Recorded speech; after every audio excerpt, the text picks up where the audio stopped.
warahmatullahi wabarakatuh. Perkenalkan, nama saya Septia Nur Salsabila. Saya mahasiswi dari STEMBI Bandung Business School, jurusan akuntansi S1 kelas B1.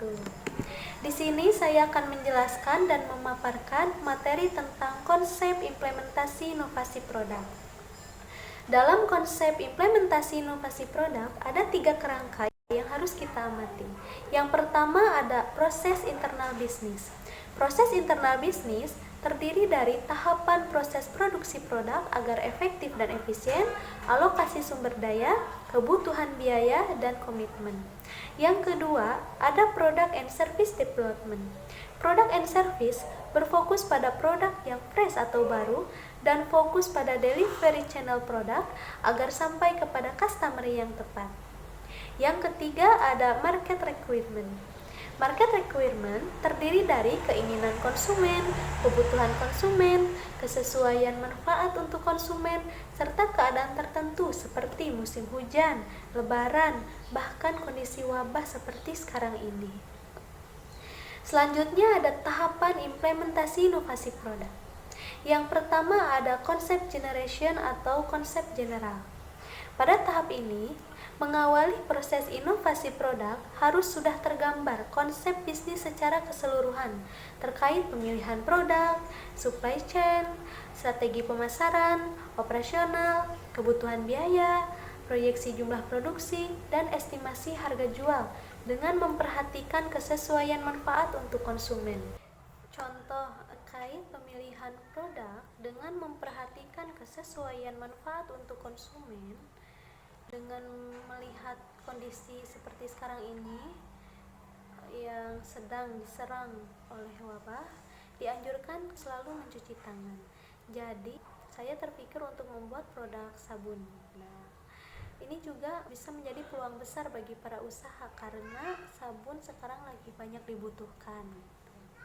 Untuk strategi pemasarannya bisa diawali dari mulut ke mulut, media sosial, dan marketplace. Nah, kalau untuk operasional, ini fokus pada tenaga kerja, barang, mesin, peralatan, dan bahan baku atau jasa. Gitu. Kalau tenaga kerja mungkin tidak merekrut dari luar, jadi insya Allah mampu dengan keluarga. Gitu. Kalau untuk mesin, barang, dan peralatan serta bahan baku itu disesuaikan dengan produk yang akan dibuat. Gitu. Terkait kebutuhan biaya, itu akan diusahakan seminimal mungkin tapi berkualitas. Terkait proyeksi jumlah produksi, contohnya saya akan membuat 500 box untuk penjualan pertama. Jika satu orang maksimal membeli 2 box, berarti target pembeli saya 250 orang. Terkait estimasi harga jual, saya akan mencoba menjual dengan harga 5.000. Perhitungannya, bila 500 box untuk penjualan pertama dikali 5.000 akan mendapat pendapatan 2.500.000.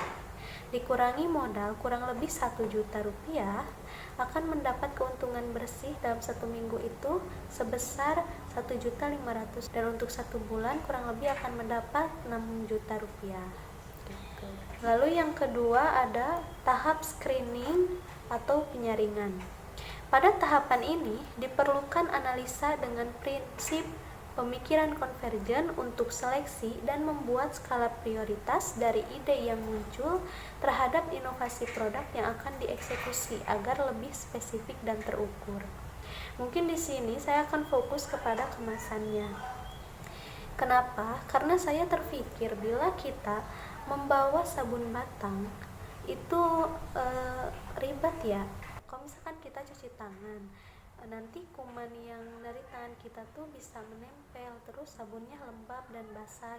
Cara menyimpannya juga atau membawanya tuh menurut saya agak sulit ya gitu. Kalau untuk sabun cair mungkin menghabiskan lumayan banyak tempat. Jadi saya terpikir untuk membuat kemasan yang simple tapi higienis gitu, berupa box yang di scroll gitu. Dan yang ketiga itu ada preliminary product. Pada tahapan ini, memulai proses awal pembuatan produk harus sesuai dengan konsep general dan catatan dari tahapan sebelumnya. Yang keempat, ada tahap product evaluation and improvement. Nah, tahapan evaluasi pada produk yang sudah diciptakan. Pada proses ini bisa disebut juga tes produk yang memungkinkan untuk dilakukan pengurangan atau penambahan pada produk yang akan diluncurkan. Biasanya pada tahapan ini sudah terlihat gambaran produk yang lebih ideal untuk dikomersialisasikan. Untuk tahap evaluasi dan improvement, mungkin saya akan berinovasi lagi di kemasan. Asalnya kan box scroll gitu. Saya terpikir untuk membuat kemasan berbentuk gelang. Kalau kertas itu walaupun tidak seelastis plastik, tapi bisa disimpan dengan bentuk apapun. Mungkin bisa disesuaikan, kalau di gelang itu digulung, nanti akan disesuaikan cara pengambilannya gitu. Lalu saya ada inovasi lagi, membuat kemasan yang digantung seperti kalung, juga untuk gantungan seperti di tas dan lain-lain. Selanjutnya tahap kelima yaitu production and developing process. Proses yang paling penting ialah produksi produk inovasi dengan memperhatikan pengembangan proses produksi. Nah, pengembangan yang akan saya lakukan di sini dari sabun adalah bentuknya. Jadi, bentuk sabun yang awalnya dari batangan atau cairan itu menjadi sabun kertas atau paper soap agar higienis. Saya juga bisa membubuhkan identitas di soapnya. Paper soapnya itu safety product gitu. Jadi kalau misalkan berkembang atau jadi usaha ini akan membuat paper soap safety product. Jadi safety product itu keluarga produk safety yang dibuat gitu. Ya, lalu saya juga akan menambahkan varian harumnya, yaitu dari bunga, buah-buahan, lalu makanannya itu seperti coklat atau vanila. Lalu kombinasi yang sudah saya pikirkan, kombinasian ini contohnya yaitu antara vanila dengan wood. Terus untuk monitoring dan evaluasi, nah ini terakhir tahap monitoring dan evaluasi.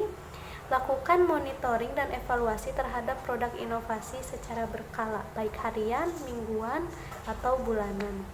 Jadi kita harus selalu update, melihat keadaan, zaman, atau budaya, atau kebiasaan dari yang terkait dengan produk kita. Lalu kita harus tahu pergerakan produk kita, baik itu harian, mingguan, atau bulanan gitu. Sekian yang bisa saya sampaikan. Terima kasih sudah menyimak. Mohon maaf bila banyak kesalahan. Terus semangat, ikhtiar, sukses dunia akhirat. Wassalamualaikum warahmatullahi wabarakatuh.